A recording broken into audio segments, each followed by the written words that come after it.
Hi Fantasy Managers, welcome to FPL Team Talk. So in this video we're going to go through a team selection for game week 36. It's a big double game week, there's lots of decisions to be made. We'll have a quick wrap up of how we stand after game week 35. We'll look at all the different permutations. Spoiler alert, I'm just not sure about what my final 11 is going to look like. Got two transfers, who to bring in, lots of different options I'm going to go through, players that I'm interested in, which you may be interested in as well. So don't forget to click that like button. We've got free hit video as well covered over the weekend for 36, and we're looking at free hit for 37 later on in the week too, because that's when I'll be free hitting, so don't forget to subscribe. In the meantime, let's have a look at it. On screen then we have all the fixtures for game week 36. It's a big double game week. I'm sure I read on Twitter somewhere something like the biggest double game week of the season. That wouldn't surprise me, but don't quote me on it. So we got, wow, Saturday fixtures, 6 games, 4 games on this Sunday, nothing on Monday night, 1 on Tuesday, coming around with those fixtures again, and then 4 on Wednesday. Finishing up with Thursday night and Spurs Arsenal. So there will be quite a quick turnaround between this game and game week 37. A little bit frightening if you're free hitting because there won't be much time to consider it. So all throughout that week we're going to have a look at those fixtures. But wow, if you don't get excited, I think in FPL for double game weeks like this, then you're just playing the wrong game. This looks like a brilliant game week. So having a quick review of how we got on and where we lie at the moment with game week 35. 56 points, overall rank went up pretty well, 109,000 now. We want to aim obviously for that top 100k. Looking at the side, very little happening other than really Son just pulling out all the stops for us. Happened to captain him, got really pleased with that. Could have gone Kane or Son, didn't decide to go Salah away at Newcastle. Seems like an age ago those games were. He only got 1 point, just felt Newcastle were quite tight there, and then it was a toss-up between Kane and Son, and Son I just felt just on form. We're getting more points from as a midfielder, so always an element of luck, but I'll take the rough with the smooth. That was great, 38 points, seems a long time ago. Moving into game week 36, not looking too bad. So the team as it stands in game week 36 then, looking pretty good. I've got James and Rudiger, Maddison, Mount. All of these players that we look at on screen all have certain issues that I think White, just not sure if he's going to play. Davies doesn't have a great set of fixtures, neither does Son and Kane. But I really do want to keep those players simply because in game week 38 they've got a nice fixture away, already relegated Norwich. If they've got to win that game, even if they haven't, I think there's a good chance that their Son and Kane could really fill their boots. White, hopefully he's going to be back for that game. Ramsdale, difficult game away against Tottenham, but his fixtures are much better than Sarr. Rudiger and James. Will James play 2 games? I think Rudiger possibly will. I'm not sure about James. And then Maddison. Nothing left now for Leicester to play for. They've been knocked out of the Europa Conference League. But great fixtures. Will he get 180 minutes? I somehow doubt it. But if he's rested for that Everton home game but then plays a Norwich game, I think I'd live with that. Mount seems to get a lot of minutes and Salah as well. So many things to play for. But I don't think with those fixtures they can afford to rest him.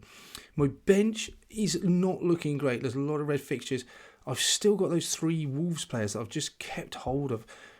Need to shift them on, and that will be the focus of my transfer plans now. But all my transfer plans are focused around the fact that I'm going to be free hitting in 37. So I'm not really interested in the fixtures for that. Just going to be for players this double game week and then who they've got in 38.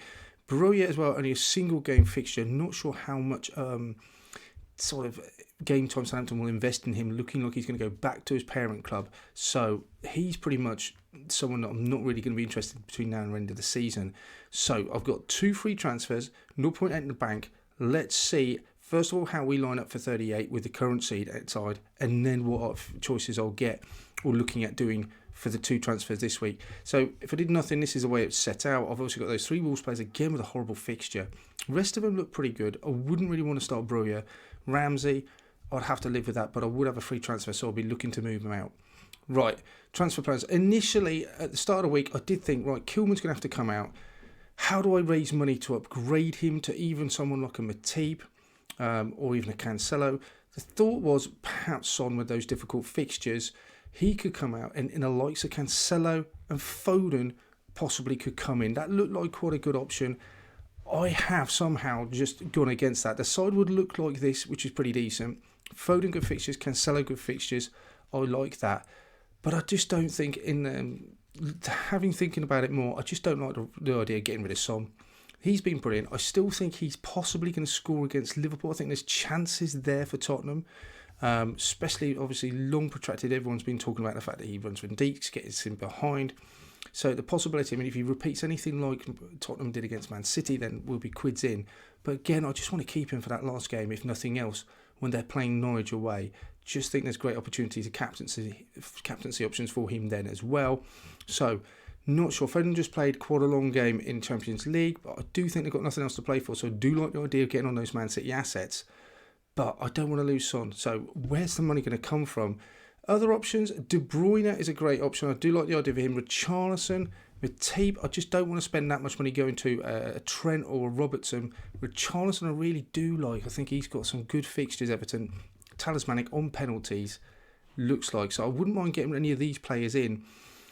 What would have to happen is I would have to get rid, I think, of Salah. Salah would have to go. De Bruyne would come in, and then Matip would come in for Kilman, so I'd upgrade. That looks like something that I could potentially go for at the moment. I'm just really unsure about getting rid of Salah, but that's the one where I don't want to get rid of Maddison. I don't think Mount's a good choice. Son I do want to keep. Will De Bruyne outscore Salah between now and the end of the season? Oh, it's such a risk, isn't it? Just going without Salah just does not feel comfortable at all. I do think it will be an eye on press conferences to see if De Bruyne is definitely going to be fit and playing. They've got nothing left to play for, Man City. Did read on Twitter people talking about the fact that he'd be deflated, he took a knock. I'd have to wait and see if that is the truth. I've not heard that he came off because of a knock. I don't really buy into the deflated argument. I think they've got nothing else to play for. The league is everything now. So he would just be playing that. If anything, Salah's minutes are a little bit more in jeopardy because they've got the 2 cup finals, the Champions League and the FA Cup to play as well. So De Bruyne possibly is going to get maybe more minutes. That's my thinking behind. I think Man City's fixtures do look a little bit kinder, but we just know how explosive Salah will be. So I'm not sure how much risk I'm prepared to put into De Bruyne doing that.